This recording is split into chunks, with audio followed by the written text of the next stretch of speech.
Hello, and welcome to the Wild Wild West podcast.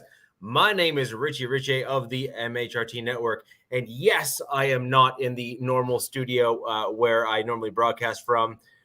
I am broadcasting live from Niagara Falls here in Ontario. I almost debated whether or not to do a little pre-intro thing to the show earlier today, right by the falls there, just to rub it all in, but I opted not to. But anyways, guys, over to my left here is Alex Givens of Arrowhead Addict. You can go ahead and catch his articles there online. Very, very well-written content. Down directly below, someone who's figuring out which way to point at who is Captain Jack Rackham of the Captain Jack Rackham YouTube channel. Check out his shows all day, every day. New stuff getting posted all the time on his channel, multiple lives a week. And down diagonal here is Coach Defense of the Lockdown Defense Podcast. Recommend anyone who is a Chargers fan go ahead and subscribe to his channel.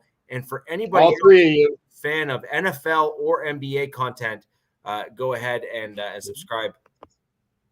What? You up to 4 now, Coach? 5? You are getting some more people. Fans, that is. Fans. Look on his face says all we need to know. I think he's frozen. Yeah.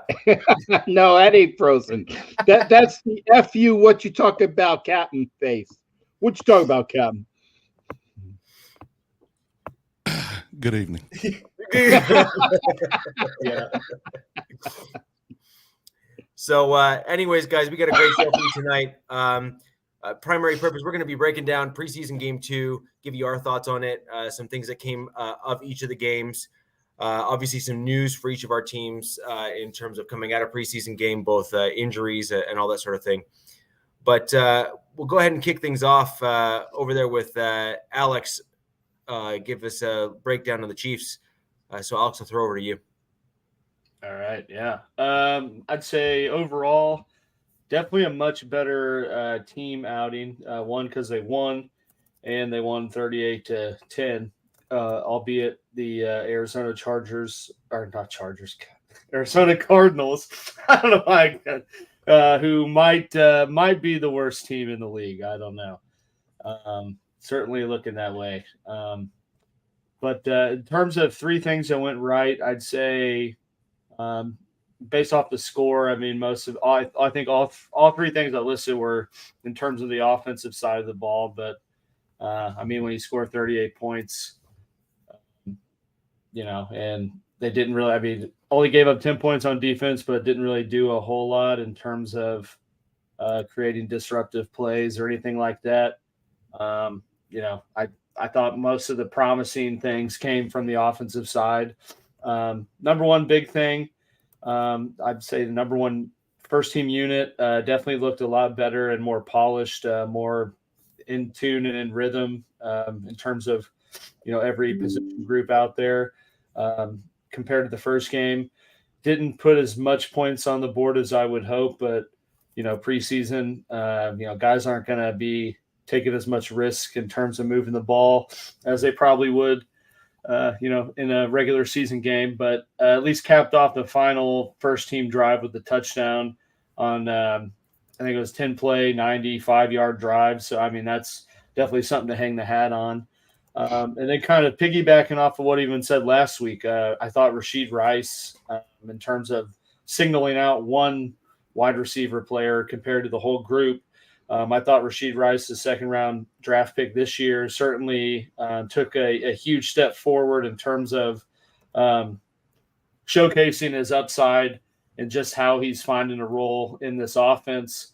I mean, he had 8 catches for 96 yards, averaged 12 per catch. I think that's a pretty good outing. And I mean, 8 catches on 9 targets, which was his first target was a drop, but certainly found more ways to get into the passing game. I mean, he used them in screens, used them intermediate, used them underneath.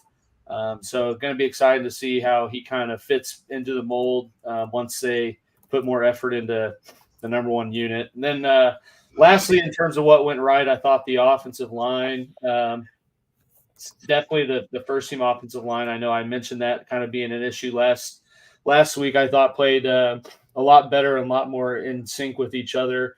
Donovan Smith continues to look like he's like 25-year-old Donovan Smith, who was like an all-pro, Pro Bowl tackle. I know it's a preseason, but if he continues to put people on his back and be a mauler like he has been, might be looking at a potential, albeit not long-term, but potential upgrade over Orlando Brown. And then Jawan Taylor has, pretty much been as advertised in terms of more athleticism and just more to offer in terms of what it compared to the right tackles they used to have. So big emphasis on the offense in terms of what was better. But honestly, looking at week one and assessing like where the starters and, anticipated playmakers are at, that's what needed to be improved in going into week two. So I'd say those are the three biggest things that went right for KC.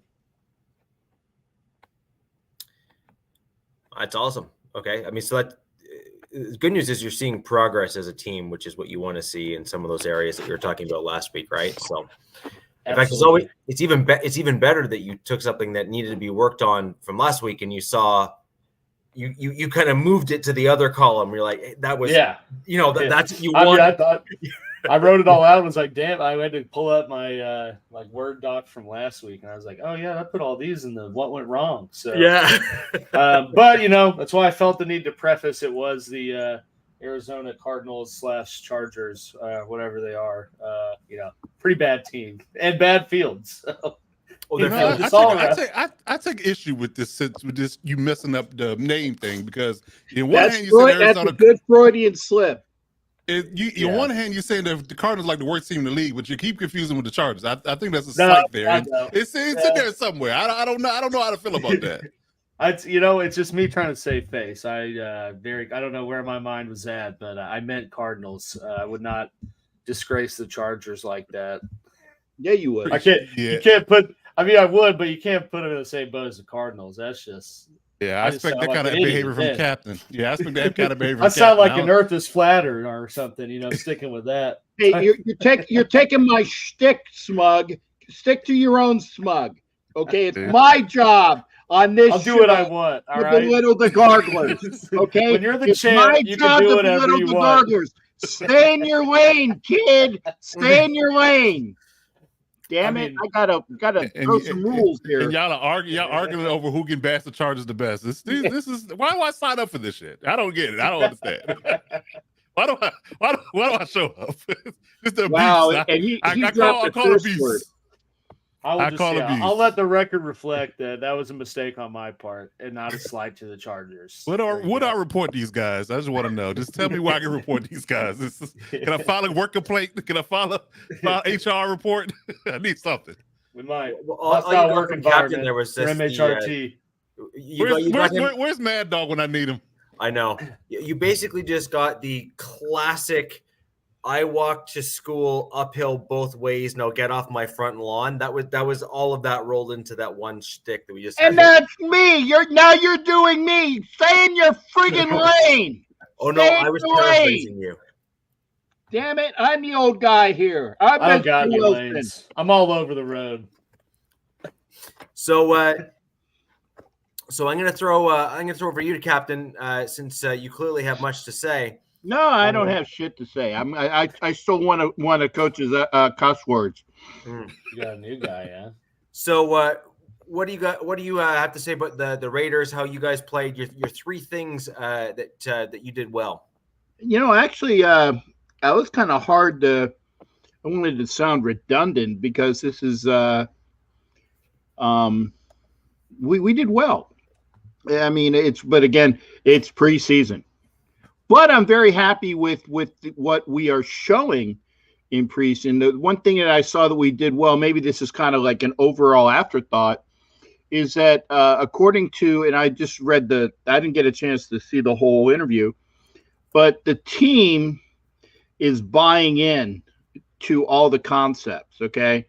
Masterson, the linebacker, was saying that the team is buying into Graham's defense, which has been noted in that they've been playing together, they've been flying to the ball, they haven't been they haven't been making a lot of penalties. That in itself is something. But I said it's because the NFL hasn't put the memo out yet, and I'm sure that. And by the way, thanks Ref Guru for being here of NFL Nation Live. They're behind the curve this year. They haven't put the memo out yet. They want to exude a bunch of confidence to the Raiders team that you guys are playing well together, right? And you're not making a lot of mental errors, right? So they're saying like, wow, we're not going to throw those flags. Matt, I was going to get to that. Matt. That they haven't thrown a lot of those flags yet.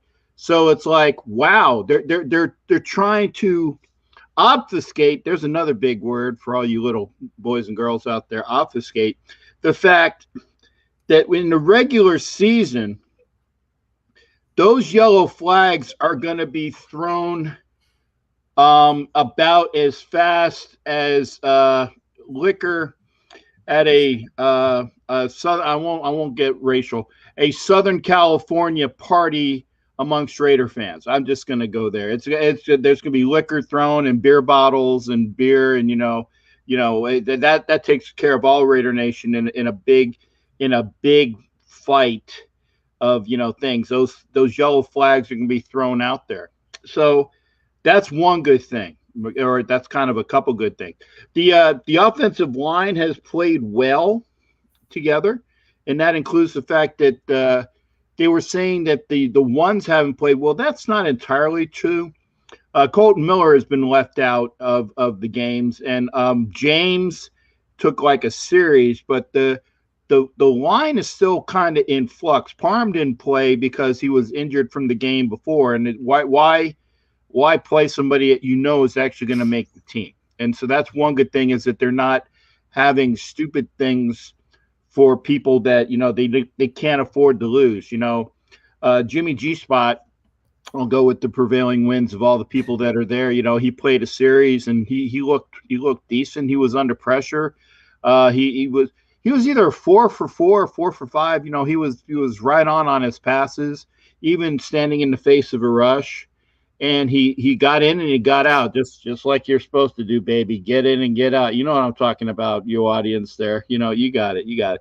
And by the way, I'm not going to go to the Bunny Ranch. I took a look. It's in Reno, and it's like 8-hour drive from Vegas. So I'll have to find alternate plans to meet Jimmy G on his off day.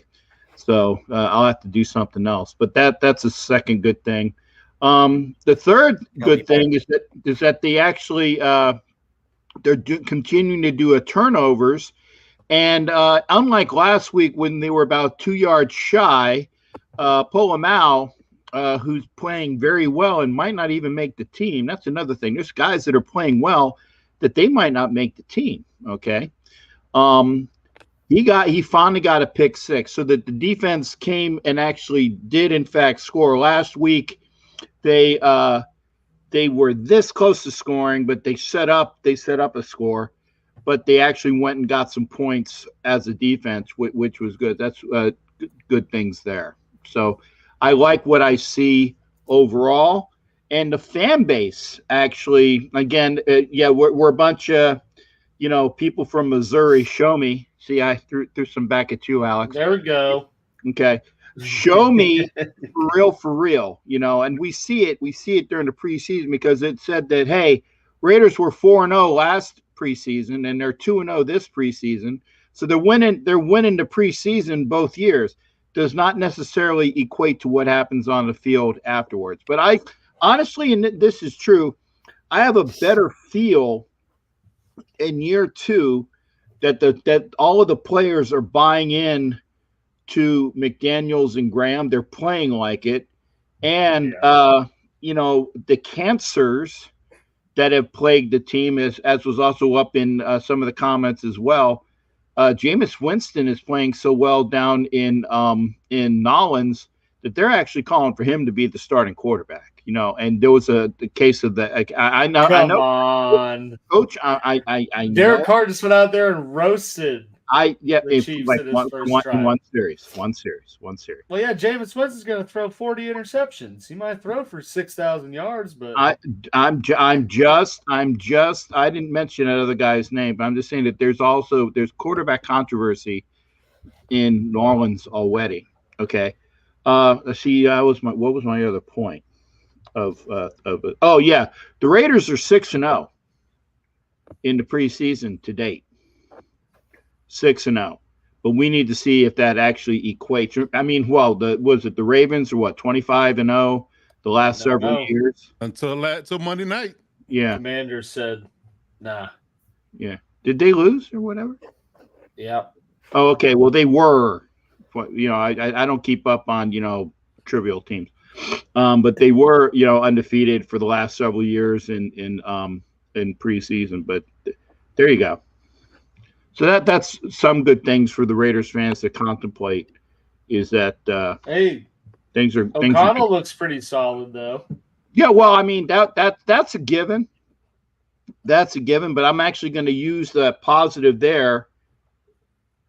I'm gonna take that positive. I'm actually going to use it as a negative. So yeah, don't foreshadow or don't take some of the what you think you want me to say to how I'm going to use it in my material. Okay, I got tricks. Look over here. Nope, over there. Yeah. Here, don't worry about this hand. Boom. Then you get hit in the face. With the other hand. There you go. So I'm done for right now. Interesting. So again, there's some stuff in there that even last week, from what you're talking about, Captain, where it was a bit more the same, but at minimum, you at least saw some things carry over week, which is a good thing. A lot of the times you see some things that were good one week and bad the next, and then you kind of start saying, okay, well, which week was the real version of my team or whatever. So it's good to see some things continue to improve. And aside from that, I'll go with the Denver Broncos. I'm going to quickly start off with a few things from an injury standpoint, because the Broncos continue to have pretty serious injuries plague the team. Even this season, it seems we're starting off on the wrong foot, so to speak. We saw a gentleman I spoke about last week on the show who I truly and still believe would have been pretty solidly in at our wide receiver 3 spot. From what I could gather in Jalen Virgil, you could absolutely see his progression preseason week over preseason week and just getting more and more reps. And sadly, he tore his meniscus in the game against the Niners. So he has now been placed on season-ending IR along with Tim Patrick. And Jonas Griffith, who is also on season-ending IR as well. Jonas Griffith was an inside linebacker, and he tore his ACL. So that's 3 pretty substantial injuries for the Denver Broncos. And then as a result, we made a few moves just leading up to the show here, including one that was pretty soon, or pretty near when we went live. We signed Josh Hammond. He played in the XFL as kind of like a replacement wide receiver to kind of come in and fill out that room. And then we also signed a defensive tackle, Thomasai Lalile. And I'm pretty sure I messed up that last name, but that's what you're getting out of me for right now. He was actually recently cut after the 49ers game, and the Denver Broncos obviously liked what they saw from the limited time that he was on the field. Or at least felt that they could coach him up, and they signed him pretty much immediately after he got cut there. And then in a corresponding move, we actually waived long snapper Jack Lanher the fourth, who we signed in the middle of last week. So we've kind of evened out our roster and kind of our it seems to be done our long snapping tryouts and competition. So those are some interesting ones. I'm particularly disappointed about the Jalen Virgil injury. I really felt that he had a tremendous opportunity to make himself a household name. May I real quick? Biggie Bronco, my P word is not hurt because of that person. I just had to address that before it got farther. Trust me. Yeah. The people here know. No way. No way. Good effing riddance.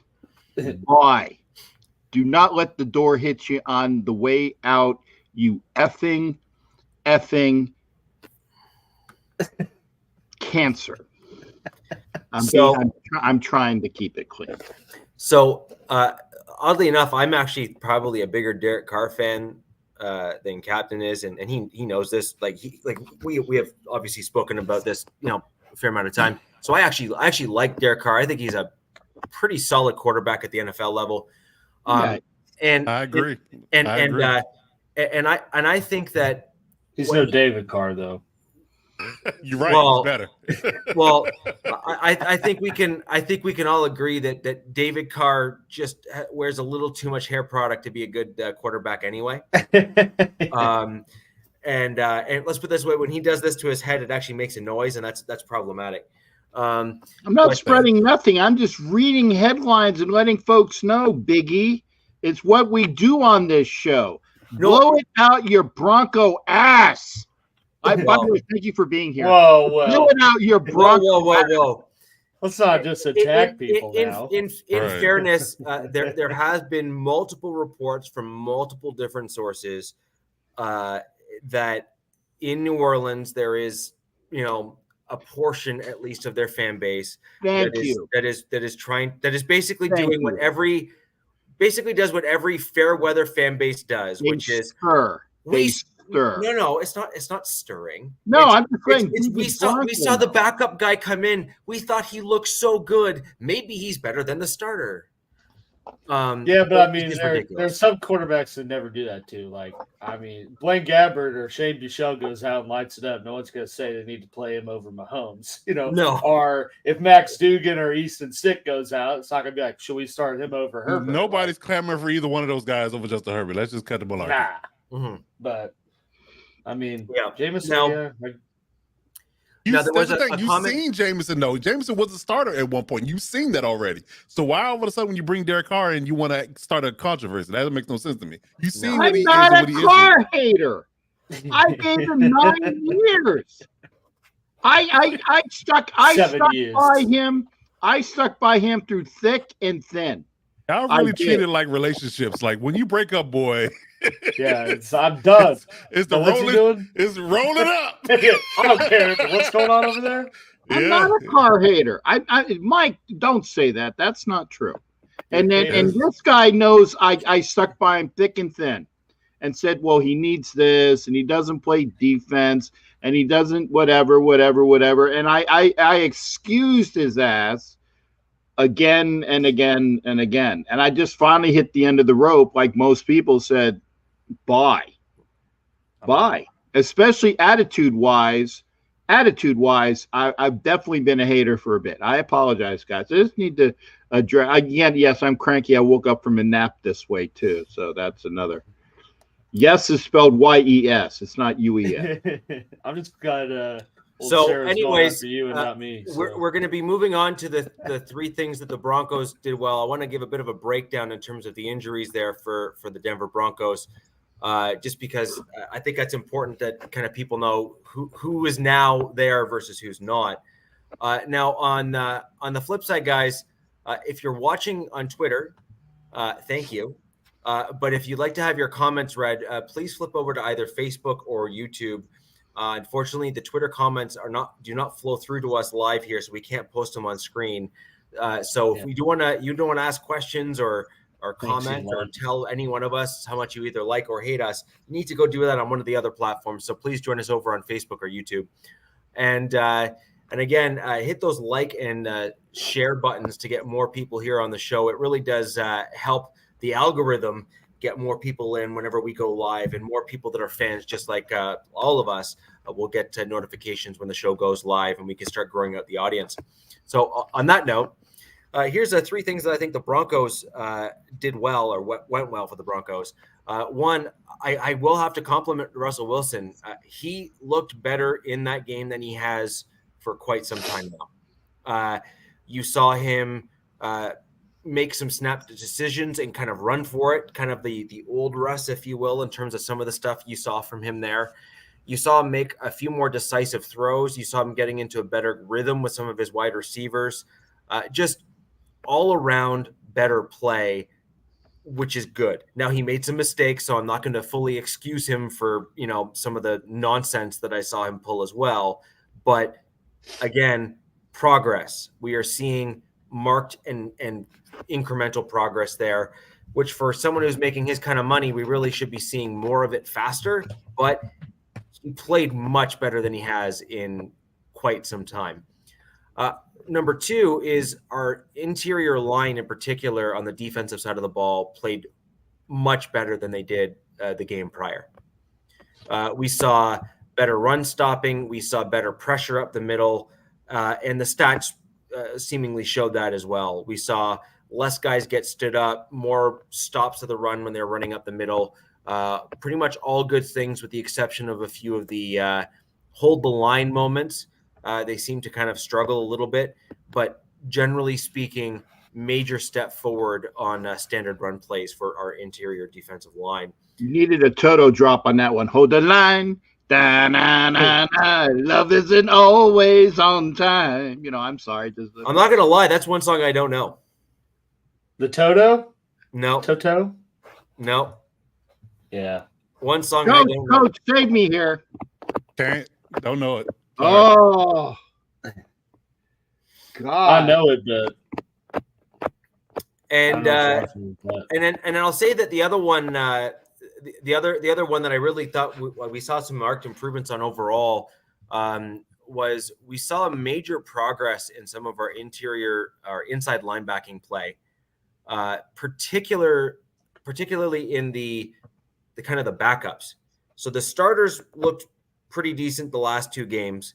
Obviously, there's still some room for improvement, in my opinion, in terms of style. But I actually think we did pretty well and much better with our second and third string, where we started to see some actual plays getting made, where they're actually kind of trying to do the right thing. And then I'm going to cover off some other stuff a little later in the show and some things that we need to do better. Not just Dorothy's dog. That's what I was thinking. Toto. That's why I can save you. That's where Wizard of Oz got it from, was that song. Oh, is it? Okay. No. Okay. Did you hear what he said? The Wizard of Oz got it from the song. You can tell me anything. I don't know. I don't put know. out in 1939. Yeah, I was going to say it's in the 30s. Yeah, God, it's like freshman in high school. I don't know. Thank you. Matt Marinovich is coming in. I miss the rains down in Africa. You know that. That's a different song. I know that song, but that's a different song. Right, but that's Toto. Right. Well, I don't know that Toto song. Is Ed trying to compare the Beatles to Toto? Is that what we're doing now? Okay. Ed, I need to come clean. Yes, I know the Beatles. I am a Beach Boys guy. Okay? You typically are not both. I'm a Beach Boys guy. That's not it. It's Beach Boys. God, now you got me saying it's either the Beatles or the Stones. You are one or the other. You either like the Beatles or you like the Beach Boys. Okay, that's Beach Boys went out with Manson. Can't like them. Well, the one guy Brian did. Oh, Brian Wilson. Yeah. And okay, now since we brought it up, you do realize that the reason why that those people attacked that house was because Charlie, a former record guy, was there. Yeah, right. I know. I got it. Right. Thank you. Rich, yes. Contemplation, understanding. He knew the layout of that house from a party that Brian had brought him to. So he said, go, this is where we're going to. This is the layout of the house because for the party. And then Rick Dalton lived right next door. Yeah, according to the Tarantino film, yes, Rick Dalton lived next door with his flamethrower. Anyway, yeah, that's okay. But at that time, okay, history, folks. At that time, Roman Polanski, before he became a child molester, he was doing Sharon Tate. So that's why who was in the house. Pregnant. Yes, Sharon Tate was pregnant. Abigail Folger, the Folger heiress, was also there with a Jay boyfriend. Yes, Jay Sebring was there because Jay was Sharon's hairdresser. You know what I'm talking about. Yeah, he was doing a little hairdressing on the side. But also, it was Freitag was of Folger's boyfriend was there, and I'm forgetting some of the people. But anyway, that's it. Never mind. Coach, now that we've gone down memory road, yeah, I'm totally lost. Like, we're talking about the Chargers now. Huh? You're right. So on that note, let's charge along and let's reel this back in and go over your three things that the Chargers did right, and any injuries that are notable, if you will, that you think that the fans of the show here might need to know. Well, I really wouldn't say it's notable, but I mean, Blake Lynch got hurt in the game. He's he's like fourth or fifth string, maybe fifth string inside linebacker for us. And we end up signing Tate Crowder as a replacement. So that kind of tells me that he's more hurt than we think in regards to that. I'm surprised they didn't waive him, because that's typically what teams do these days. If you get hurt and you're on that fringe of making a roster anyway, they just kind of cut ties. But they haven't done that. But they did bring in Tate Crowder, who got let go from the Giants. If you're familiar with him, playing for the Giants the last few years. So that's a bit of a transactional thing that the Chargers did. Not much. Thankfully, prayerfully, it stays this way, that we haven't had any major injuries. But we've been playing a lot of reserves in large part. I think they probably logged about 3/4 game and 3/4 worth of play up to this point when it comes down to reserves, second and third and fourth string guys in the last 2 weeks, which is a good litmus test to see what you have from people you want to retain and people you want to potentially let go perspective. But I would actually honestly like to see the starters for maybe a series next week, or Friday, I should say. But I doubt Brandon Staley does it. But it'd be nice to see them get a little dry dress rehearsal before week one. But overall for the game, I had to do some digging, to be all honest. I really felt like there was a little bit of an underwhelming game. I mean, the score was 22-17, but I didn't think the Saints or the Chargers looked really glowingly well with their reserves. It was kind of a back and forth, but and ironically enough, that the Saints had more penalties in this game. So that was one thing. That's a number one thing that I think that we cleaned out from last week to this week, that we had 5 penalties for I think 26 yards, and they had like 9 for like 110, and that's what we had last week, ironically, against the Rams. So that was a plus. I think that was the most notable thing, that we cleaned up the penalties at least for a week, and hopefully that trend continues. Because again, like I said last week, that can derail your games and your season if you constantly commit bonehead penalties. I think that the second thing that I would probably, I guess you say, illuminate is our run defense improvement. Neither team, honestly and truly, in this game ran the ball well, but the good thing about us from an improvement standpoint is that we didn't allow them to run the ball on us. I think Kendre Miller was the most productive, and he had 2.3 yards a carry. Next guy up that had any carries over 5 was 2.1. So yeah, I think and I think they finished with a low number of 61 yards on the ground for 4 quarters. So that's a vast improvement for what we've been accustomed to the last few years. So kudos and shout outs to the interior D line, especially from holding the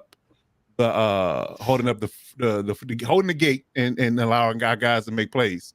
I saw some flashes from Thule. I saw some flashes from Dayon and a few others. So Scott Maylock and a bunch of other guys were corralling the run before it got started. So that was definitely a plus. And the third thing, I think it's just a collaboration of guys that I feel like are going to be heavy contributors in the season. They may not be starters, but I think they'll be heavy contributors, namely our draft picks. Like I said, I illuminated Dayon Henley first. I think he had a monster for a game. Yeah, he balled out. I mean, he a leading tackler. He had 9 tackles, 6 solos. He had a sack, pass breakup. So yeah, he played well, and he played the whole game. Game ball. He got the ball. So he played well. I think Thule was, battling Penny for the most majority of the first quarter. They were going back and forth. He got a tackle for loss in that battle, so that was a good sign. Got some pressures, although he didn't get to Jameson. He got pressure on him 2 or 3 times, which was a good sign. So definitely shout out to them. Shout out to Scott Maylock, who was a 6th-round pick, a versatile D tackle / fullback that we picked up in the 6th round. He played really well against the run. He was in the backfield several times throughout the game, so kudos to that. So wait, I'm sorry. He's a defensive tackle and a fullback? Yeah. He's like that's cool. Yeah, I love it. Cool. I love it. Mm-hmm. Ricard, like in Baltimore, he does the same thing. Yeah. Yeah. So he plays on both sides. So you might see him in heavy packages. In the regular season. That's a heavy package. Yeah, exactly. So yeah, a little refrigerated Perry-esque. Yeah, definitely that, because he definitely in close to 300 pounds, if I'm not mistaken. So yeah, but he moves well.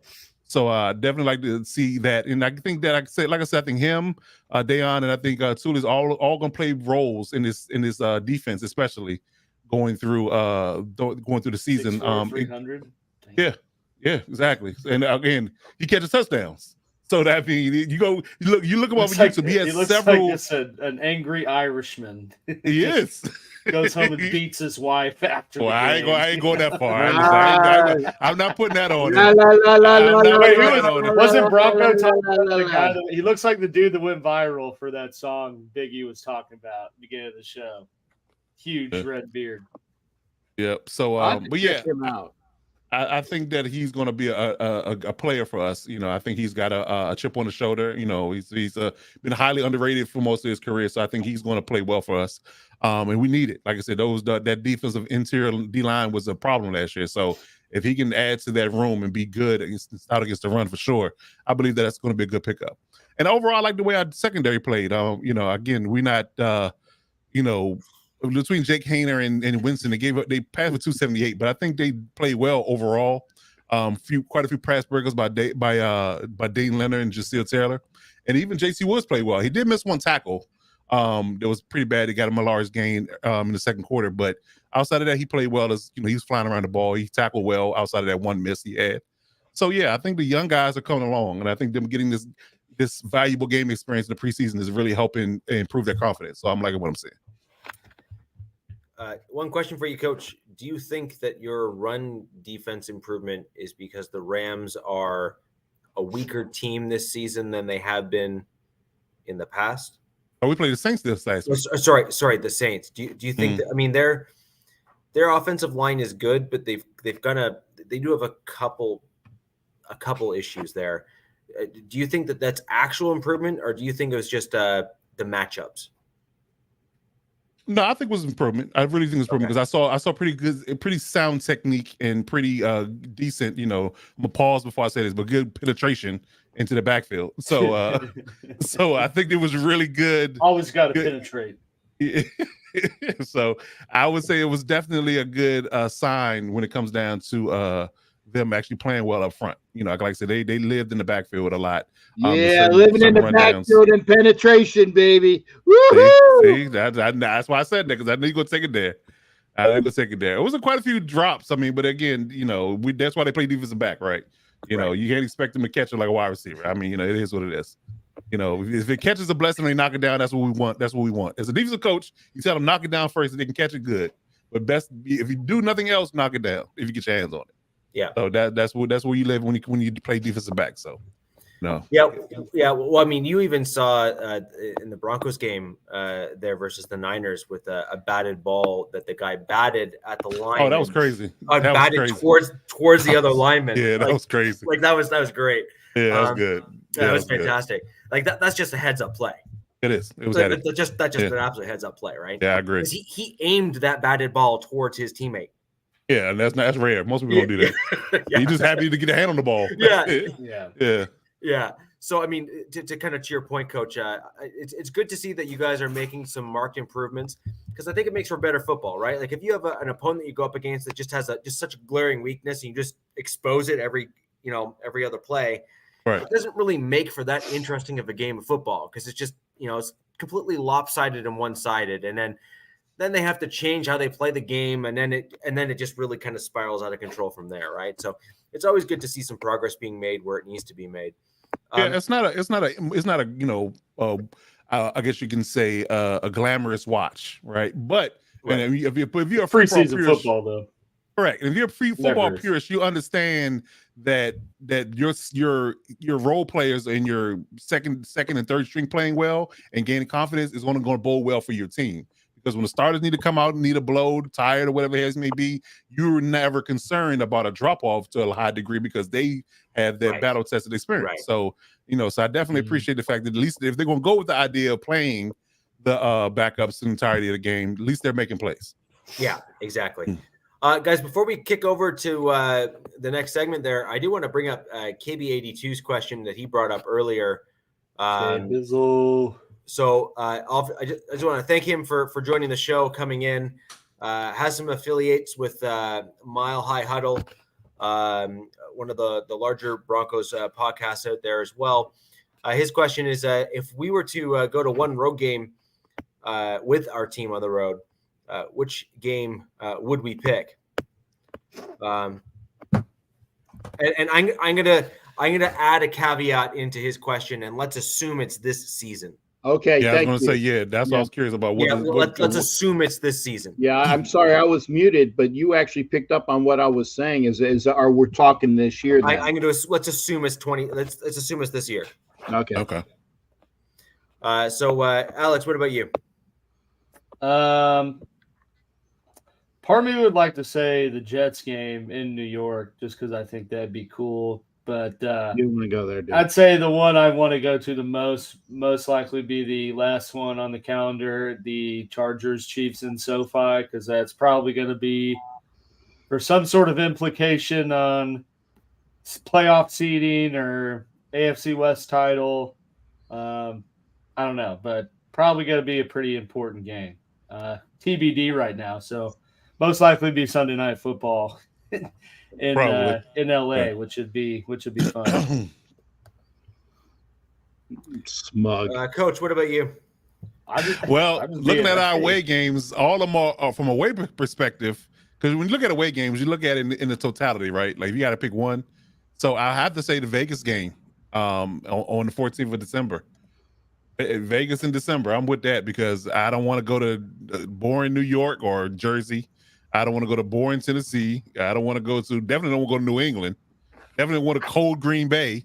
So, or Mile High in the dead of winter. So, yeah. I'm definitely Tennessee even if it's in September. I don't want to go to Tennessee. No, you're missing out on Tennessee, man. Tennessee is a good road trip in Nashville, Coach. You're missing out. But if I had to pick one, Vegas or Tennessee, which one would you pick? I go to Vegas all the time. I mean, Nashville is the Vegas of Tennessee, so you're talking. I go to Vegas all the time. If you say that's my point though. If you say Tennessee is good, but would you had to choose one or the other? I go to Tennessee because I go to Vegas all the time. Oh, that's a biased opinion. You asked me. You didn't say any other factors. You said if I wanted to go to Vegas or Tennessee, I'd go to Tennessee. Well, if they're gonna retire your jersey in Vegas, that's just not a fair question to ask. But I would much rather go to Vegas. I think I'll enjoy myself more so in Vegas than I would in Tennessee. If you go to Vegas, you let me know. Yeah, I would got do a free buffet voucher and give you something. So, even Sharif says it. Nashville is nice. Don't poo-poo Nashville. If I had to pick one for this year for the Broncos, it would probably be the Buffalo Bills game. Really? What part of the year is that? November, which is my. Doesn't matter to him. He's friggin' Canadian. I forgot. Probably like a 2-hour drive for him too. It really is. Exactly. The closest game for him. Yeah, it's the sweltering heat of Buffalo. It's about 39, and Richie's in shorts. Yeah, pretty much. Yeah, shirtless, probably. With right. Some beers. Right. Some IPAs. Denver written on his chest. Yeah. So I actually I think the Bills are a really good team, and I think I think that with some of the changes that the Broncos are making this year, so long as we don't get injured heavily, I think that could actually be a much more competitive game than it has been in the past. And it's also close. near to me, so it's a likely option that I might actually be able to attend there in November. But I also just think it's going to be a good game. Yeah. Zed, that's not true. He comes down to Florida, and I have pictures to prove it. We got a severe heat advisory, right? I think the real temp here is like 115 right now. Nice. Crazy. With the humidity, it sucks. Yeah, excessive heat warning. Yeah, feels like 105. Pretty spicy. I can handle that. Bit. But I love the Bills games. I think that they're just a really good team, and they have been for quite some time now. So I'm always a fan of watching, just a really well put together football team play on the field. The other one would be later in the season, or maybe a little later on, either the Chiefs, Chargers, or Raiders in their home stadiums. Just because a division rival is always great. Got to go to Arrowhead once, man. I would be in like full Broncos gear, and I would almost intentionally want to sit on the wrong side of the stadium just for fun. Well, my Broncos ticket, the very last game, is still available if Mary doesn't go, because I've been promised it out to Mary. But Mary's my +1 for that game. But if she doesn't go, I don't mind having you as my +1, and I'll only charge you about $1,000. But other than that, that's your ticket. It has your name written all over it. Maybe sounds like there's division tax involved in that one. Yeah. I'm gonna cut you a deal here. Right. Oh, that is a deal. Trust me, that is a deal. Yeah, that's a deal. I know, it's just wild. Right, not the number. Yeah, the number's wild. Just get Sunday ticket, and you're same thing. Yeah, there you go. So, hey, anybody wants to go to the Patriots game? My 2 Patriots tickets where I normally sit are available. $2,000. That's a deal. $2,000 for that's a deal. $2,000 for 2 tickets. Hustling on a pod. Yeah. Let me know. Need a little sign that says "I need tickets." Just hold that up. Yeah. There you go. Start scalping. Here. No, mine would say, "I need money." I need money. Hey, Coach, what about you? I said already. Yeah, Okay. he said it. He didn't want to go to. He wanted to go to Vegas. Yeah. Vegas. Cap didn't say his. You didn't say yours. Did No, you? I didn't say mine yet. I am actually going to. I'm going to Buffalo week 2. That'll be my first game, and I haven't been to Buffalo since the Raiders went to the Super Bowl. The year that we went to the Super Bowl, I know a lot of you maybe not have been alive. 2002. Then. Yeah, no, 2001 actually. But second grade. Yeah, grade. I was there, and I almost clocked and I don't hit women because it's that you just don't do that. But I almost did because this chick was bigger than me. And drunk and deserved it. That was a Buffalo fan, but I didn't clock her. But she deserved it. So I haven't been to. Just really love Drew Bledsoe, man. Come on. Well, I don't know what her problem was, but I'm going there for the first time since, and I'm going to go see Niagara Falls as well. One of the Richie's there now. I wanted to go to Detroit, but it's a Monday night game, which would entail me having to take 2 days off of work, and I don't have enough time off to do that. So unfortunately, I'm not going to be at the Monday night game, but I am going to Chicago, and that is one of the games I'm looking forward to. I'm just not looking forward to going through the plethora of gunfire that I'm hoping to avoid. Be away from that. Well, you're not going to a White Sox game. You're fine. Yeah, that's true. I actually got out of Chicago the one time I was there, and I said, hey, let's go. I said, then I remembered, no, Comiskey's on the south side. No, I don't want to do that. So I got out of Chicago. No, bringing this barrel. No, but that would be an homage to Barrel Man if I did that, Matt. That would be an homage to Barrel Man, and I would never want to take his shtick. But I definitely do not want to go to LA because of, and this is hard for me to say because I am all about the men and women who are law enforcement, except in LA. Except in LA, because they treated me like crap last year. And that's one major reason why this year I am not going as of right now, is because of the whichever county sheriffs are there treated me like crap with all of my gear on. Same thing happened in Kansas City. They actually did not allow me to come into Kansas City with all my metal on.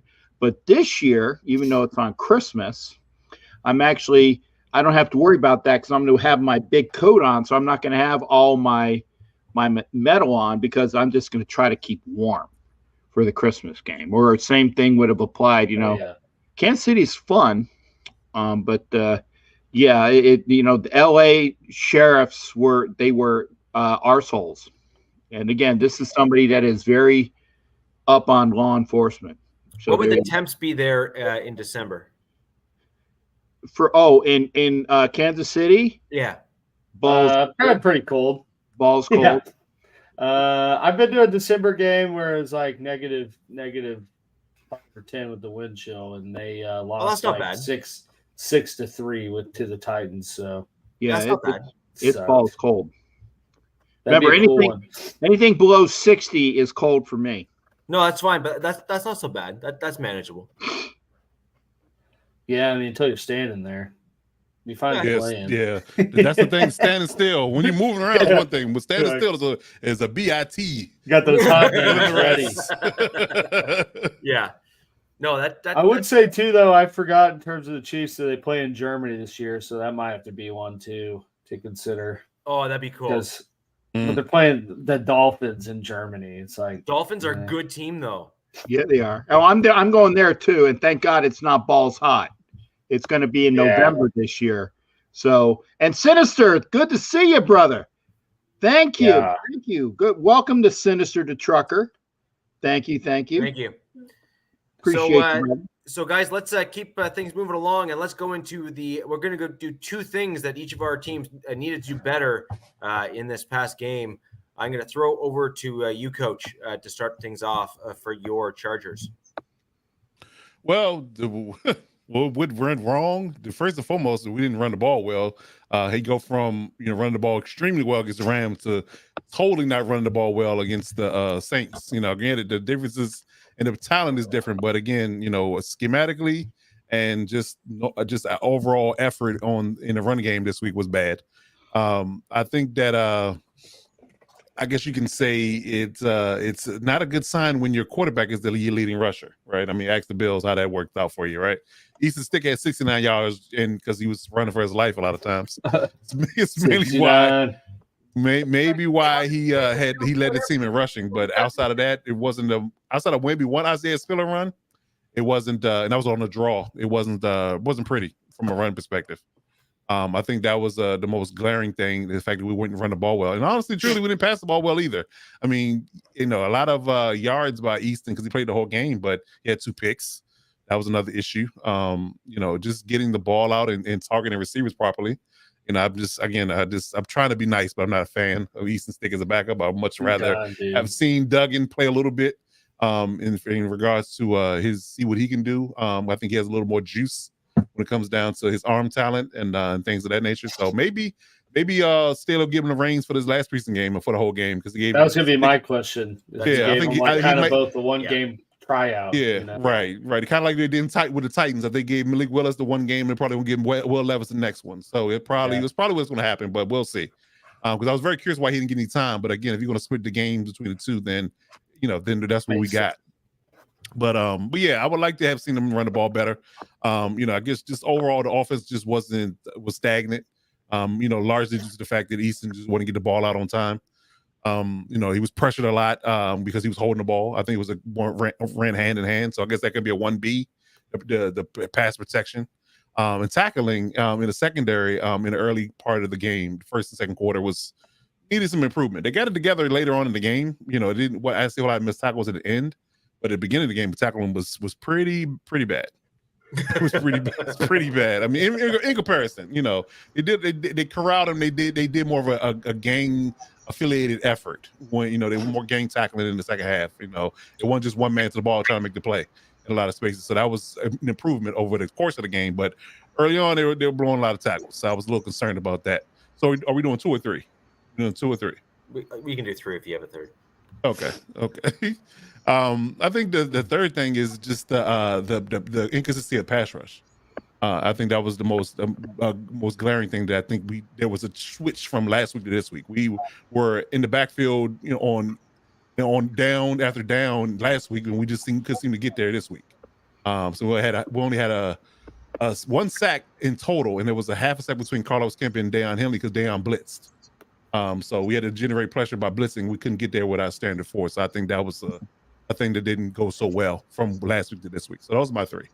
Run the run offense, the Easton Sticks, quarterback play, and the ability to get to the passer.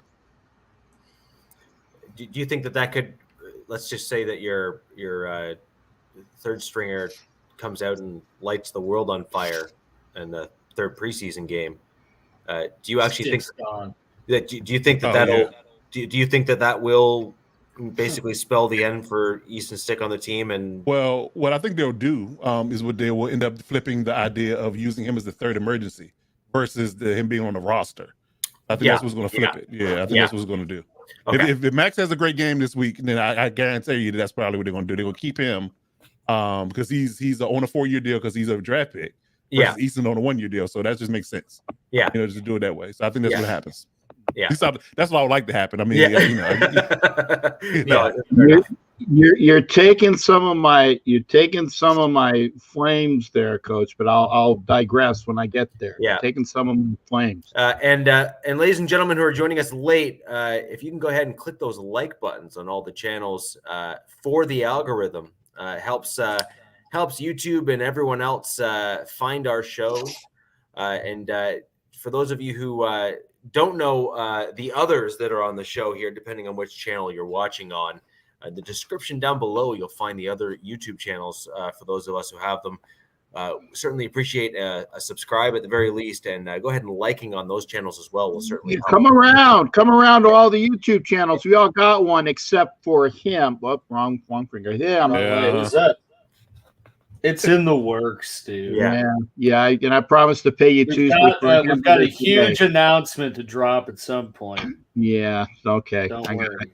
I got an announcement. Yeah, I got it. So on that note, there, I'm going to throw over to you, Captain, to go over the Raiders and the 3 things that went wrong, if you will, and we'll go from there. Okay. Well, this is kind of this is kind of like spilt milk. Okay. Trey Tucker, love him.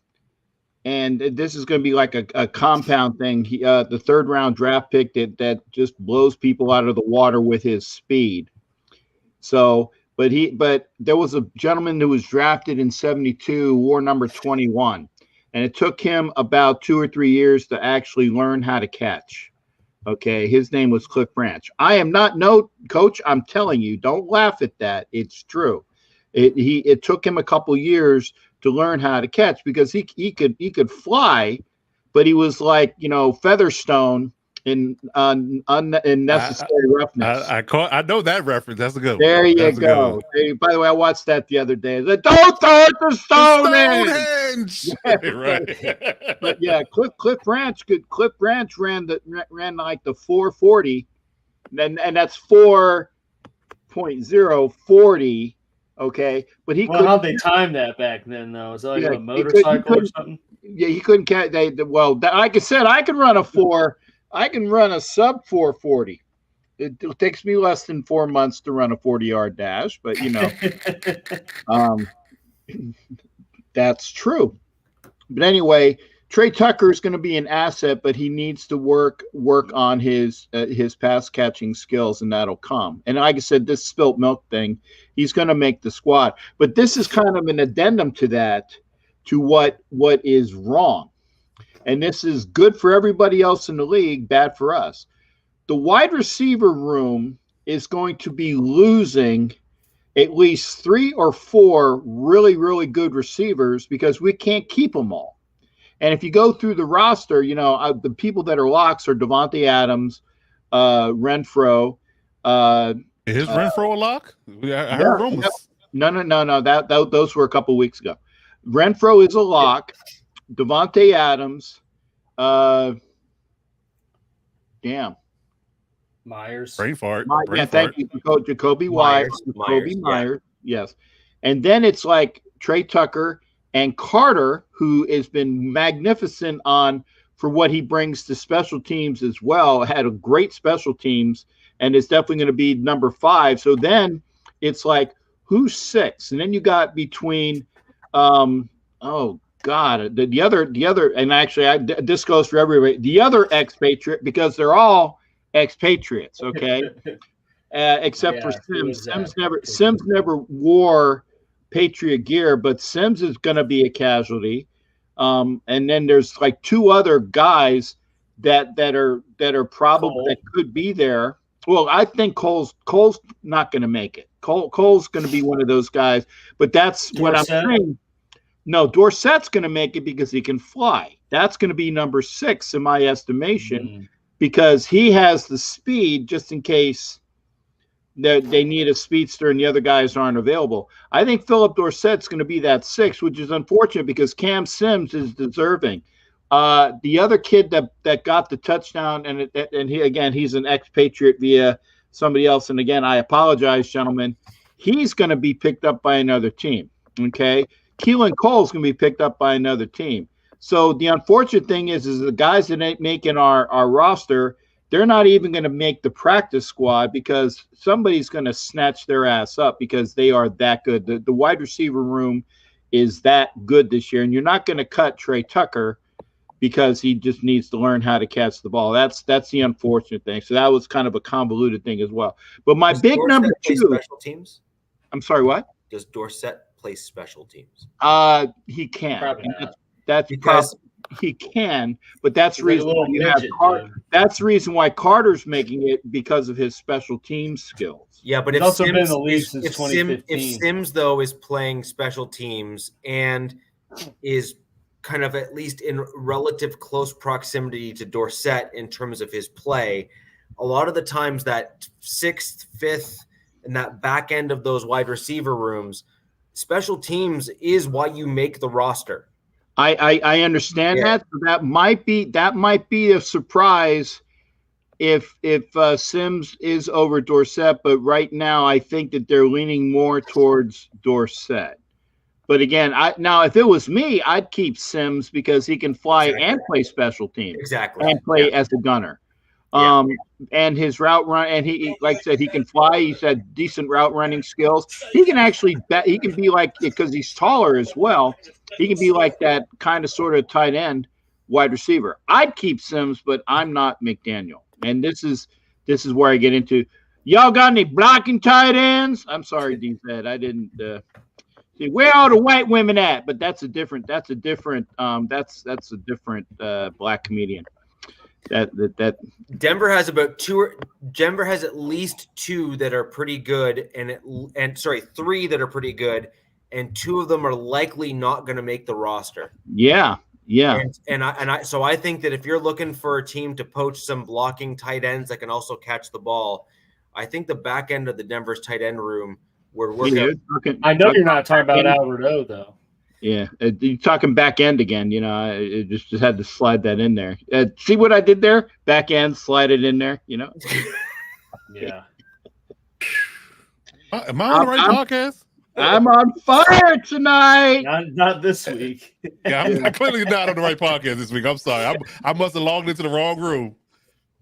Yeah. But getting back, see, this was the other thing. God, it was damn it. Oh, tight ends. And tight ends. Yeah. No, the real football tight ends, coach. Real football tight ends. I'm actually going to stick to the subject matter. We've already cut O.J. Howard, and they gave him a break because they figured he was not going to fit in, and they got rid of him. Yeah. But they have Hooper right now as the number 1. Well, no, he doesn't suck, but he didn't really show me a lot. Mayer is definitely going to make it.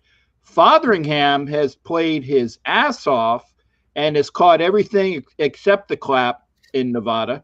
So, you see, I got the eyes from Coach. I got what I wanted. I got the rollover. Thank you. He's caught everything. And, so he'll probably make it over Horsted. The question is, do you want to keep Hooper, even though he is a all-pro type, or do you want to go with guys that are younger? And that's a question. I might want to First of all, I would say it's arguably a stretch to say Austin Hooper is an all-pro type tight end. Yeah, that is a stretch. That is a stretch. I think Michael Mayer has better potential to be an all-pro tight end. I get that. Very good point. Very good point. Usually you keep a old Grizzly in each group, and Hooper is the old Grizzly. We've had the old bull. Now it's time for the young Cav. Again, I'm just putting it out there. Okay, I'm just putting out. Get it? I'm just putting out. Yeah, anyway, yeah. Okay. We know you put out, Cat. We know you put out. Yeah, that's what she said. The thing is that that's the question. Do you keep Hooper? I would personally, if I definitely, obviously, Mayer made it. I like Fotheringham. I like to actually keep Horsted over Hooper because you save more in cap. But again, this is a McDaniels decision. I do not know. Okay. But the big number 3 of what sucks is our backup quarterback number 7. And I don't notice I said backup quarterback number 7. Hoyer sucked last game. Sucked. Pick 6. No command of the huddle. This is the guy that knows the offense, and he looked like the rookie. And O'Connell looked like the guy that's been in the league for, 12, 13 years, okay?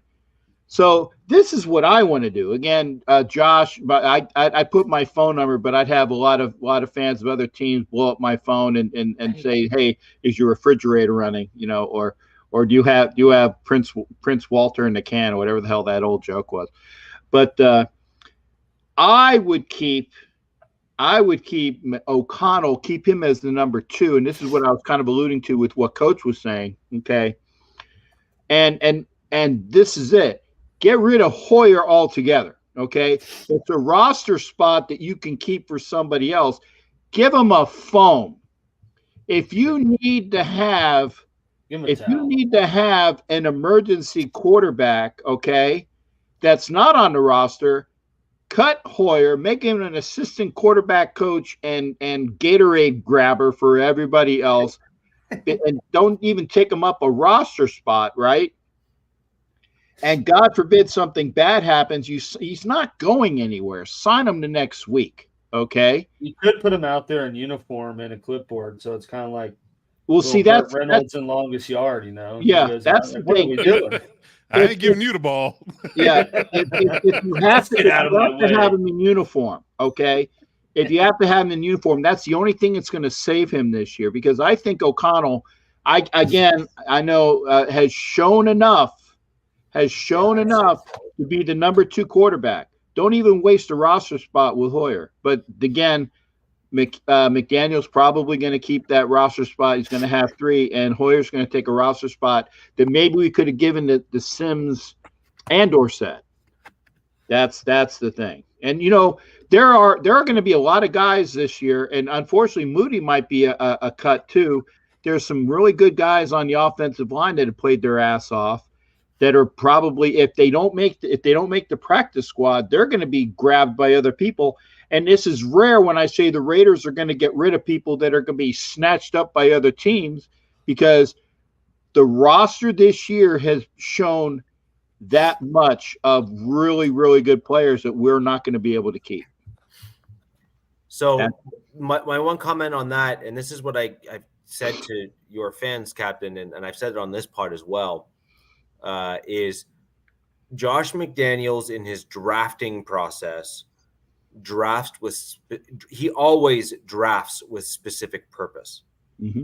And the 2 areas of the ball that he typically drafts fairly well when he is been in charge, and we've seen that here in Denver, and you're starting to kind of see it now with the Raiders, is he obviously has a reputation as a head coach here in Denver, which is not particularly flattering. Yeah, because he's got dirt on his knees. You can always tell the head nurse like that. Yeah. And God. But what he did do was he drafted very well at the offensive line, and he drafted very well in the defensive line. Most of the players that were in our first Super Bowl, where we didn't do well, obviously, but got us there, that had the absolutely just on fire offense. A lot of them were McDaniel's picks. Biggie Bronco, dude, you are so far off base, Biggie Bronco, man. That's what I did to your mother last night, was sliding her back door. You're gonna go there. You're gonna go there. We just went there. Okay. Mine is an exit only. Trust me. My anus is exit only. Except for that, like, checkup, So that was only for the what is it, the exams you have every couple years with the prostate. No, not prostate. The ones with the scopes. Colostomy? No, not a colostomy. That's a colostomy bag, coach. Colonoscopy? Yeah, that. Colonoscopy. Yeah. There you go. Okay. Go ahead, Richie. So anyways, so for the Raiders, that sounds like, I think there's probably a lot of people that agree with you anyways, but I think there's also going to be some folks in the Raiders side of things that are going to be maybe concerned if you only carry the young gun there as QB2. I'm with you though. I'm with you. I'm with you though. Having that young depth is so important at the NFL. So important at the NFL level that I think you need to bite the bullet and move on from guys that are just not improving your team, because everybody else is going to get younger and better. And if you aren't getting better, then you're getting worse. And I think that's an important piece. So moving on to the Chiefs. Well, it was your sister, but she said it was your mother. Come on. Let it go. Let it go. So Alex, over to you. Yeah. Woosah. Right. Woosah. That's low. There you go. There you go. Yeah. There you go. I think it's for you too, both of y'all. Just woosah. There you go. So Alex, all right. Yeah. Over to you. Hey, but thanks for being here, Biggie. Yeah. So Chiefs, I'd say, biggest things just kind of a compounding problem now after last week is still not a whole lot of presence up front in the defense in terms of a pass rush or any sort of pressure. I think they had 2 players with sacks, one being B.J. Thompson, who's at least an exciting rookie, but just in terms of like game flow and Tune, who I know you referenced being a pretty solid QB for a rookie. He was good. I thought looked pretty well in that game too, considering the circumstances. But still, I think most of the first teamers played 20, 25 snaps, and just for the first team unit to be out there and not really have any sort of sense of pressure is more of like the Cardinals just weren't moving the ball because they just can't move the ball, but it wasn't, anything KC was doing. So I'd say that's kind of an alarming need and that one thing to improve on, and something that certainly has gone wrong coming up to this point of the preseason. And I don't really see that improving without bringing certain people back and, going from there. So, and then kind of, with that, no pass rush and just a sense of not really having much pressure, they didn't do a very good job of containing the QB, which you would imagine would kind of go hand in hand if they've only got 2 sacks and it's from, 3rd, 4th string guys. But Clayton Tune, I wouldn't say, I didn't keep up on the pre-draft profile of him, but I wouldn't say he was known to be a scrambling guy. And he was their, leading rusher with like 40 yards, averaged like 6 every time he scrambled. So, I mean, and I guess that could kind of be lumped into one problem, but I think that those are two very glaring things that they need to work on. And certainly you hope to see as something I list next week is something that went right for their final preseason game. But so far, looking with what's been out there and what's not in the facility, certainly going to be a problem that's going to boil over into the regular season. And then the final thing, I know I talked about the offense, playing pretty well, especially at the final drive of the first teamers. And then, second, third string guys still going out and putting up 38 points. I still thought the first team unit, and I kind of mentioned this talking about what went right, but they still came out, relatively flat, at least to start. You take that with a grain of salt because it is a preseason, so Reed's not going to do any snowflake formations or double jet sweep passes or any weird stuff he normally does. And same thing, Mahomes is not going to try to extend a play. But I thought just in terms of seeing them be in rhythm, they had their first two drives were killed due to drop pass by Rice and then Justin Watson getting an offensive PI. So certainly things you want to see continue to be polished up going into regular season, and errors you'd like to see negated, especially with the starting unit. So overall, I'd say just, sense of pressure getting after the quarterback and just getting in the backfield and disrupting the ball. And then, just getting in a better rhythm with the younger guys that are going to have to step up with how this preseason's been going. Right. So again, we some of those are similar from last week. So at this point here, I mean, I have to imagine that you start getting into concerned mode at some point here. I mean, yes, you're not defensive game planning, so fair enough. We need to maybe pump the brakes a little bit, but at some point, I'd say definitely a concern. Yeah. I mean, I think it's an alarming thing when, considering one, Chris Jones isn't there, and it's not looking likely that he's going to be back anytime soon, at least with what social media is out there. And then, a Menahue, who was the guy signed to replace the Frank Clark productions, gone for the first 6 games. So, I mean, you're pretty much stuck with what's out there in preseason. And at least watching those guys, there's not a whole lot of disruption and pressure generated. So I don't really see that picking up.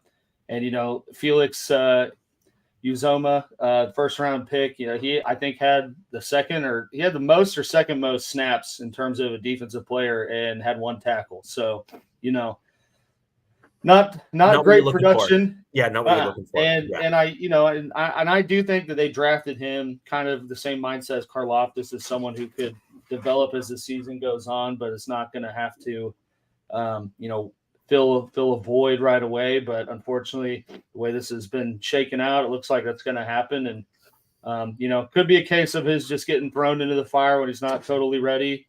And you'd hope that, just with his athleticism and stuff, he can pick it up more as it goes on, because Karlaftis for some degree looked kind of the same last year and then came on well, but he also had other players there to take offensive line's attention. Yeah. So, it's definitely an alarming thing and one that Chiefs Kingdom is continuing to monitor, especially with Chris Jones and that, ever propounding saga.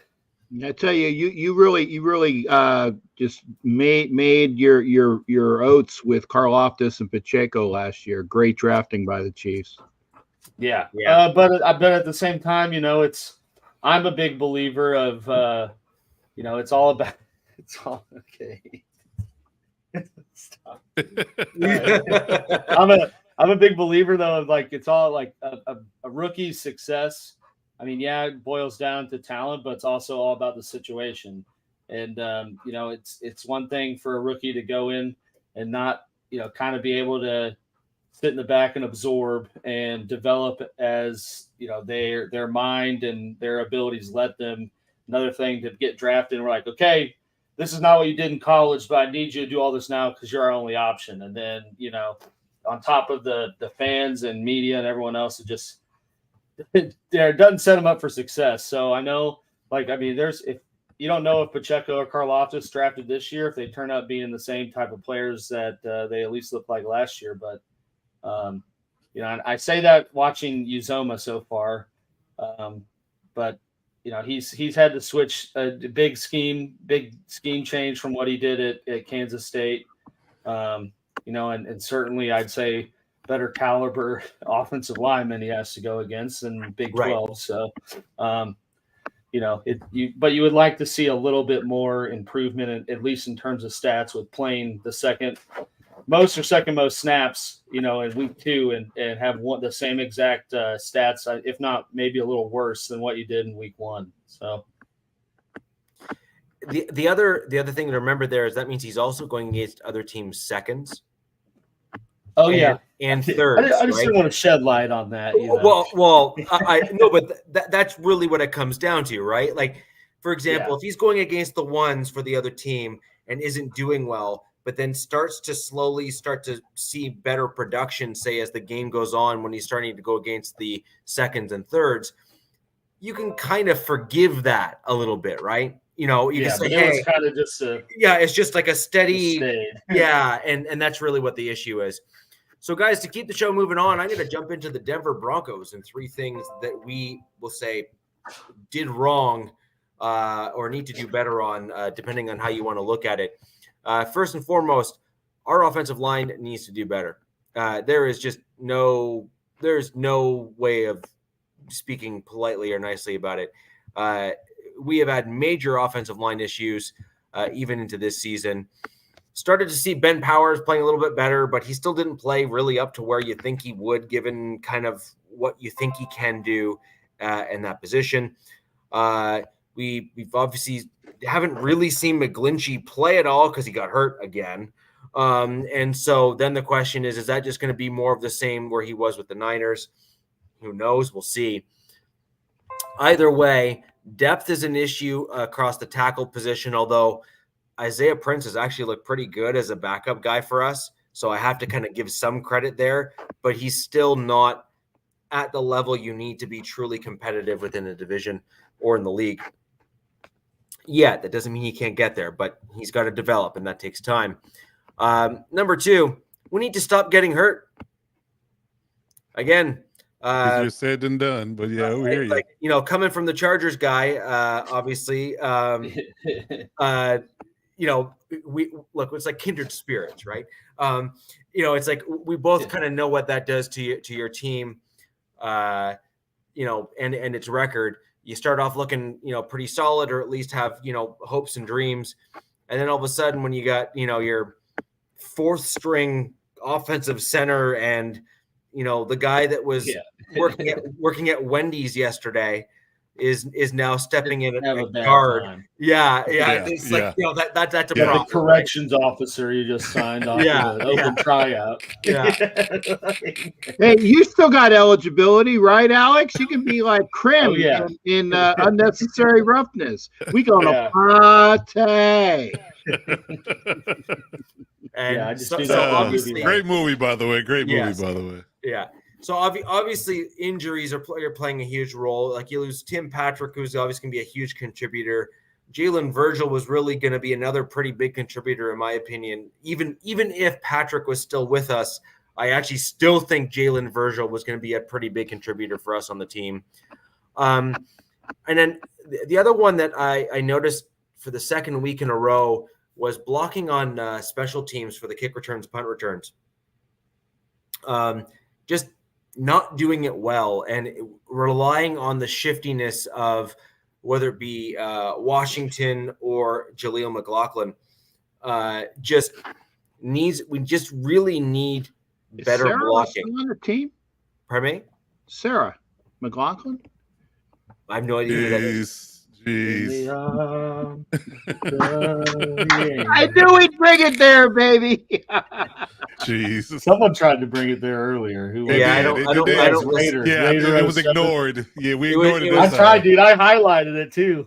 Yeah, it was ignored. I don't listen to whining music. But Since the day.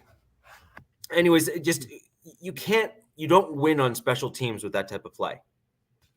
You just don't. You need to set up your blocks. You need to set up the lanes. You need to do all the right things in order to then break off those big runs or even touchdowns on the returns, which is really what you'd like to get, is maybe one or two of those because those are game changing plays for a team to get points off of special teams like that. So and obviously your kicks and stuff are a different thing, but to get an actual return touchdown in a game pretty much demoralizes the other team. Like it really does sink the other team and makes it that much more difficult for them to come back and win it. So those are really my three big things that I noticed. There's obviously a few other things in there that we could break in and get into, but those are my big three. Sadly, two of them were mentioned last week as well, which obviously is becoming a problem. And yes, before anyone asks, yes, it's a concern, because you're not really seeing enough improvement where you believe that you're going to be truly competitive within the division.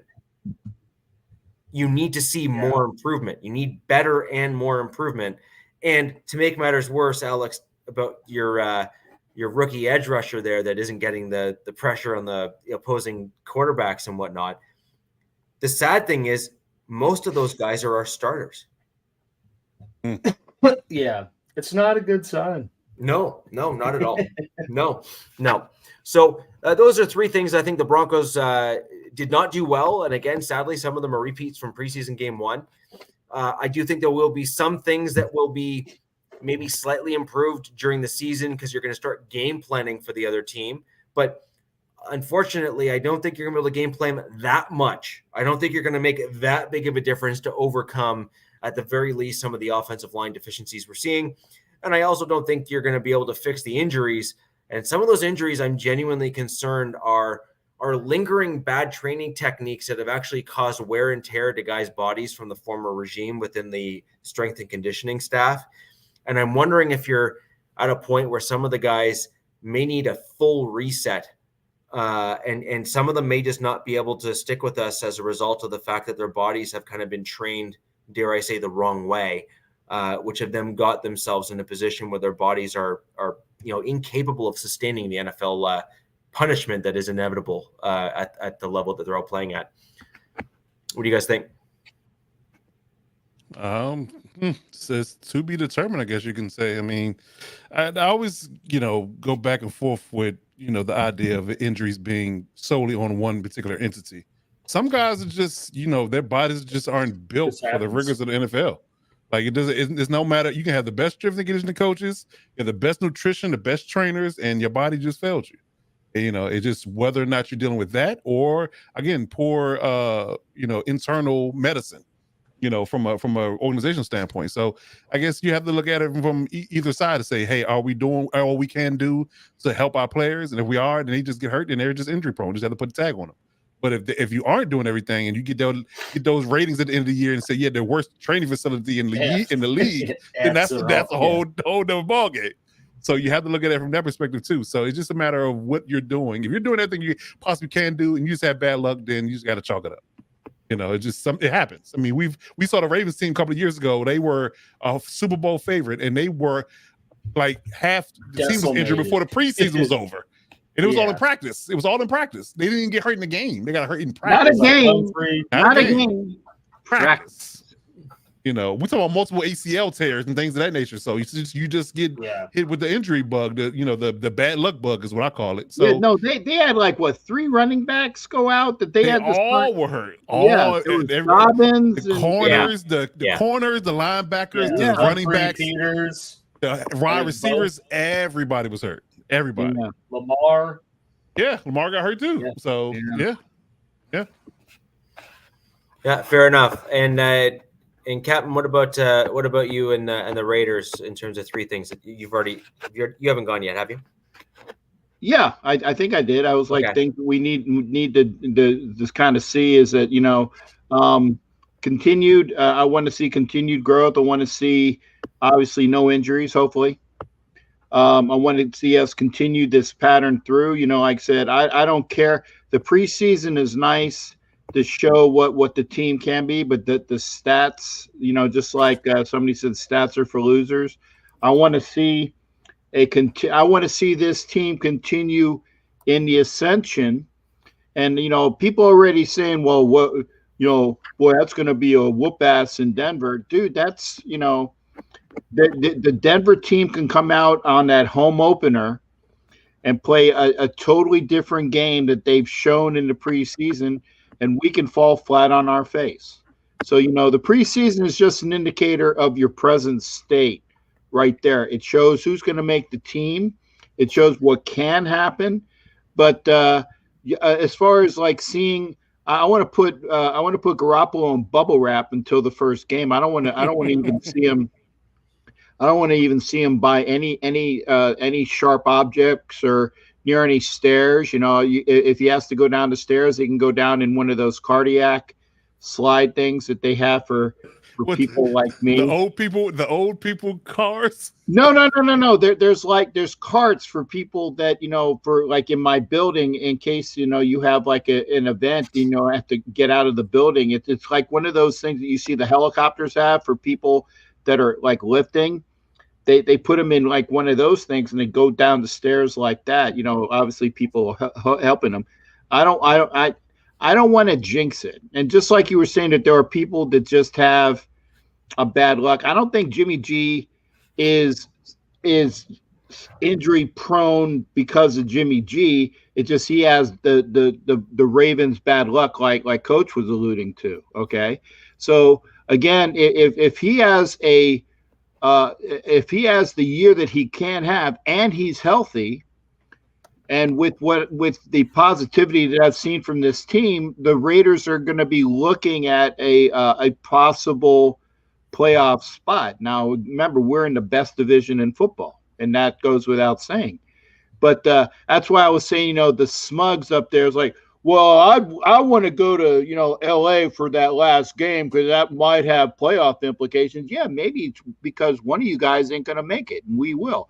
Just saying. Maybe. But the last 8 years, I mean, the games had. I got you.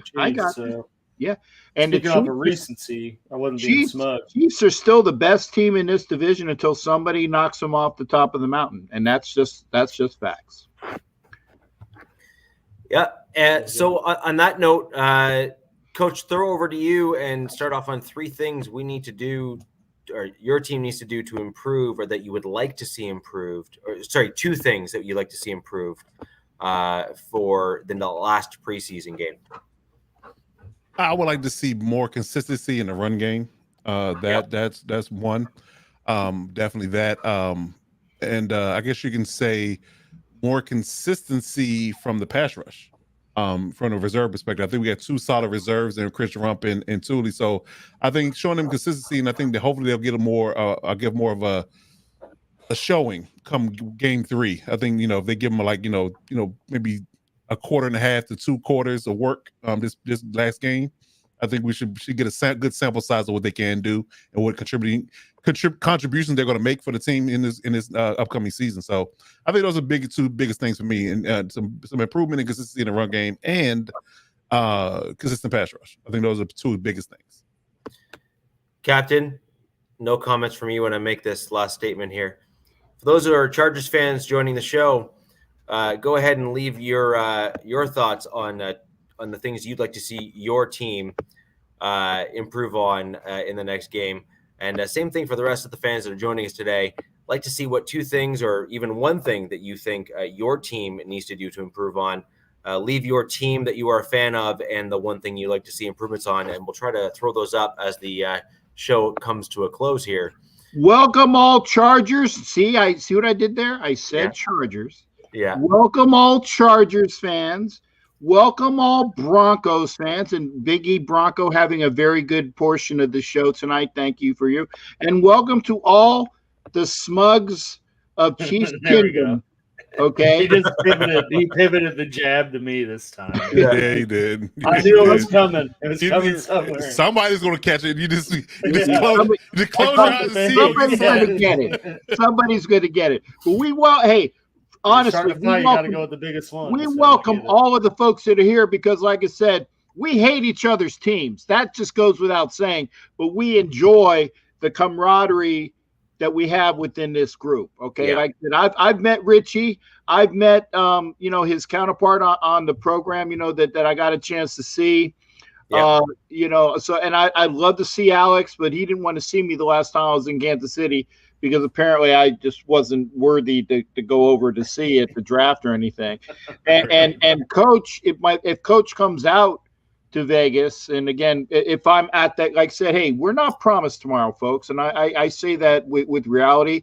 I'd love to have any of these guys come out with me. And, I might even bounce a bitch out of my seat just so I can have them sit next to me. So, there you go. That's how much of the camaraderie is with this team right here.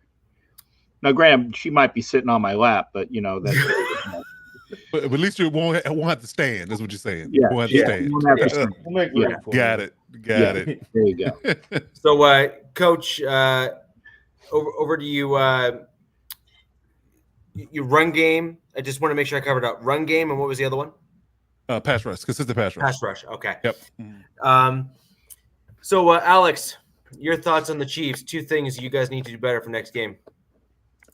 Yeah, I'd say, kind of in line with the things that went wrong. They need to continue to develop the rookies that are going to be expected to take on more in the regular season.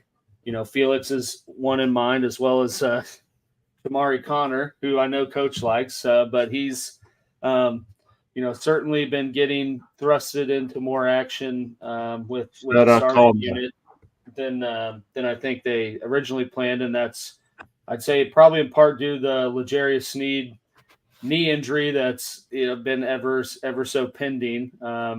And still he's yet to practice, so you got to expect there's going to be some time away as the regular season starts. So I think that's why you've seen Connor in more of the starting rotation and being used more in as a slot corner.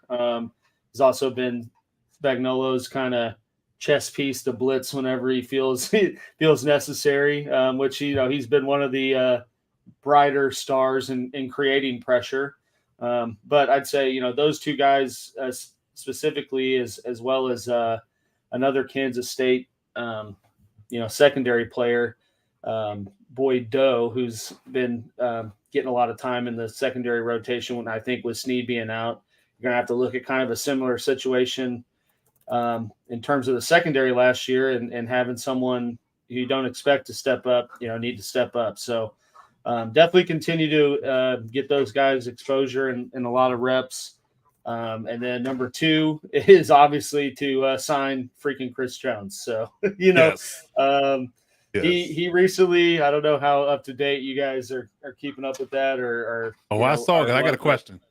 He's definitely trolling pretty hard with this situation right now. And the Chiefs side of things, there's no bad animosity in terms of the reporting on how that's going.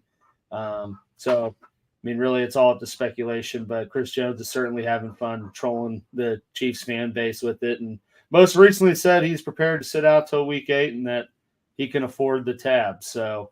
We'll see what happens with that. But, if for the unfortunate situation, it plays out to where they got to, prepare to start the season without him, then, I think they obviously need to look at some of these veteran free agent guys that are still out there and look at bringing someone in to hopefully put some Flex Seal on the problem for a little bit. Flex Seal. I like that. I like that. But what's your question, Coach? Hit me with it. So, worst case scenario, if he sits out to week 8, what do you think that does to your team holistically? it's not. I mean, it's not going to be good. I don't think that that's going to happen. I don't think. I said. Granted, I said all this before this week 8 cryptic tweeting or Xing or whatever we call it went out. Whatever calling it now, yeah. I'm still kind of the belief that they're pretty close in terms of numbers, and I would think that if it's him, if there wasn't going to get a deal done, he'd be back and just do his year or whatever, and hit the market next year. But I mean, if he's not there in week 8, on top of like I said, with the problems and need for improvement, having to rely on Felix for more production. I mean, it's kind of like that scene in Moneyball, right? Like if he's not there, then you got to look at replacing 15 sacks and an ass load of QB pressures. And I don't think what's in the locker room right now is equipped to replace that, nor are there a lot of people in the league that can replace that. So, I know Chiefs Kingdom Twitter's kind of like, oh, it's just like Tyreek. We could just get rid of him and move it on. No, you guys cannot. have already heard me say several times that's an apples to oranges comparison. And, it really is. I think that it would be wholly detrimental to the Chiefs to take that approach, and it would not be good. So you did not fingers plan crossed. it. Yeah. Right. Yeah. Like for example, you lost Tyreek Hill. You went out and got a bunch of wide receivers to fill in for that production, and you could have afforded to have done so. There is one Chris Jones, mm-hmm. and there is only one. Like the only players that can replace Chris Jones's production in the last 5 years in the NFL are T.J. Watt, Aaron Donald, and Myles Garrett. So there's really no replacing it. So and they took that kind of Tyreek approach in terms of replacing Frank Clark's production, but as you've seen, that's kind of blown up in their face because Felix has had a slow development offseason because he came in hurt, and then Amenahu's out for 6 weeks. So it's just they're bent over a barrel right now in that regard. So and that actually is going to be very interesting from my perspective to see. There's no way that isn't on full display for both Clark and his agent to see. And there's also no way that the Chiefs aren't looking at that and saying, oh no. Yeah. Right? Like, from an organizational perspective, because it's just basically, oh, you think you're going to do it that well without me, do you? Here, hold my beer. I'll be at home. Right. Yeah. I guess because in reality, he doesn't even have to. He could sit out till like week 12, or because I think they only have to play 6 games for it to count as a full season, a played year for him. So right. So the question is, like, who's going to blink first if it's a stalemate when it comes down to the money? Because if you start losing games, will the Chiefs blink? If you don't lose games, will Chris blink? Yeah, I think we just said it. I think if you get in that situation where it's if he sits out one game, if he misses season, regular season week 1, then the damage is already done. I don't think there's any coming back from that until he gets his, whatever Aaron Donald money or whatever he's looking for. Right. But sorry I cut you off, Cab. What were you saying? No, it was just like I said. It depends upon, and you said it in a nutshell. If the Chiefs start racking up L's that they weren't counting on, then they're gonna say, okay, I disagree. Well, no, I'm just saying, but if the Chiefs keep winning without him, then he's gonna be in that position. Okay, well, maybe I'll come in for a little bit lesser. That's me though. I disagree. I actually think that what's going to happen here is it's going to depend on Mahomes. Mm-hmm. And this is why I say it depends on Mahomes. Mahomes right now has put himself in such a unique position from a quarterback perspective, where he said, I signed a deal to help you guys so that you could sign guys like Chris Jones. Mm-hmm. And if Mahomes goes into that front office and says, like, we just lost a couple games that we should have won because the defense couldn't get a stop or couldn't get a sack or couldn't do the things we're used to doing with Chris there, that is the difference maker. In my opinion, though, if the Chiefs start losing more games and Mahomes is willing to just kind of be okay with it, then I actually think that Jones is actually in a worse spot, because then the Chiefs draft pick in the first round kind of gets better and better. In fact, certainly the best it has been in years, which means that they then have a better, and they're then put in a better position to draft a rookie to actually outright replace Jones. Yeah. Right. And so that's my mental math on it. I totally understand, Captain, where you're. Or I mean, they could trade him. Yeah. Which I mean, would imagine would return. Yeah, but they got to trade him to somebody that can take on that cap hit. Yeah, I mean, a team wants him bad enough, they'd find a way to do it, right? I mean, they say the salary cap's a myth. But one thing I wanted to say too, though, is I don't think that there would be a huge drop off in terms of like they're over. Like I think they'd still be a decently successful team, but I think the biggest difference would be in those big games where, I mean, I recall Chris Jones specifically being the sole person to make the stop in both Bengals games and the Bills game when they needed to win. So, I mean, I think they'd still be obviously a competitive team, but that would be the biggest difference in those close games against other competitive teams where they wouldn't be able to make the stop. But I'm not saying like if Chris Jones is gone, they're going to go 2-15 and lose to everyone and like beat Jacksonville, or I mean I don't even know Jacksonville. Yeah, I actually only think y'all will only be in trouble when really good opponents. You got to play really good opponents. That'd be the tough games that y'all have to really fight to win. But the ones that you're supposed to win, I think you still can pull those out without Chris being there. I'm waiting for the slam. I'm waiting for the slam for the really good opponents. Oh, you don't have to worry about it when you play the Raiders. It's just the Raiders. Slam. That's an AFC West. You always got to worry about those. And I was going to say, because I recall last year where Chris actually sacked our quarterback at an opportune time during the game as well. I mean, the dude is known, and I mean, same with like Frank Clark. He didn't produce that much in the regular season, but he's got like the third most sacks all time in the postseason. So like both him and Jones, I mean, produced when they needed to, and when they needed it most. And I think when you get players like that aren't on the roster anymore, and expect to, like I said, flex seal the issue with just a bunch of youth. I love that reference, by the way. It's not going to work. I just always picture that guy just, bam, look at that. Right. No Chris Jones, cool. Here's Carlos Dunlap again. Right. We should be good. And then he was suspended about 12 years ago.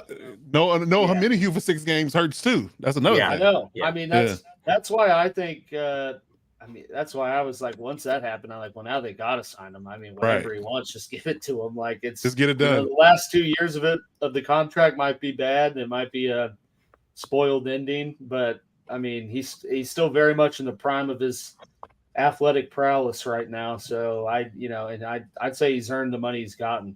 And Mahomes gave a decent interview today about it, and I mean, he very professional answer, but I still kind of got the sense that obviously they all thought it's looming way longer than they thought too. So then, I do think you get to a situation like you're talking about where it's either Mahomes or Reed, whoever's the ultimate authority factor in what is paid when. I'd imagine that's Clark Hunt more than Veach maybe, but I think one of those guys, if not both of them, goes to whoever needs to pay and say, F and do this. Like, what do you do? Just get it done.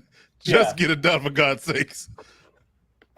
So, I mean, how many stocks do I need to sell? Where do I need to put the money? Now, when can the deal get done? I'll restructure. Like, let's just get it done.